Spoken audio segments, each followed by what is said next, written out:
Hi, this tutorial is to help you determine how to form ionic compounds. In order to form one of these compounds, you need to have a metal, which is sodium, and a nonmetal, which is chlorine.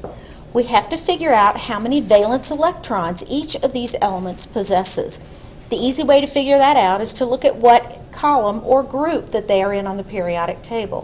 Sodium is in group 1, so it has 1 valence electron. We're going to draw only that outermost energy level, and then we're going to place the electron in the right place. Now let's look at chlorine. Chlorine is a group 17 element, so it has 7 valence electrons. We're going to draw its outermost shell, and we're going to place 7 electrons there. 1, 2, 3, 4, 5, 6, 7. Okay, the rule of 8 says that in order for an atom to be stable, it really wants 8 valence electrons. If you look at chlorine, it already has 7. 1, 2, 3, 4, 5, 6, 7. It really only needs 1 more. Sodium, on the other hand, only has 1 valence electron in its outermost shell, but if you look back, it happens to have 8 on the next shell in. 1, 2, 3, 4, 5, 6, 7, and 8. So it is far easier for sodium to lose this valence electron right here than it is to gain 7 more to give them that rule of 8. So sodium's going to lose, and it's actually going to transfer it over to chlorine because chlorine wants 8. You add the 1 from sodium to the 7 that exists on chlorine, and now that reaches that magic level. And we're going to delete this. All right, now that you've lost your valence electron, that energy level disappears. Now sodium and chlorine are going to bond in a nice little happy marriage and become sodium chloride.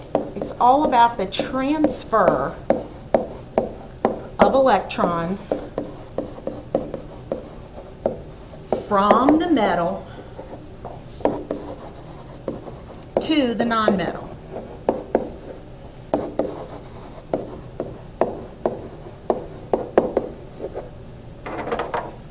Now it's just as simple as that. Let's go and do another example. Let's look at magnesium. Magnesium is a group 2 metal, so it is going to have 2 valence electrons. Here's its outermost energy shell. Let's put 1, 2 valence electrons there. Magnesium will want to bond with oxygen. Oxygen is a nonmetal. It's in group 16, so it's going to have 6 valence electrons. We're going to draw its outermost shell, and we're going to give it 6 electrons. 1, 2, 3, 4, 5, and 6. For magnesium, it's easier for it to lose 2 electrons than it is to gain 6 to reach that magic number of 8 or to satisfy the rule of 8s. Oxygen, on the other hand, already has 6, and it's much easier to gain 2 than it is to lose 6. So there's a perfect match between magnesium and oxygen. Magnesium will transfer its 2 electrons to oxygen, revealing magnesium's undershell that has 8 valence, or 8 electrons, which now becomes its valence electron level.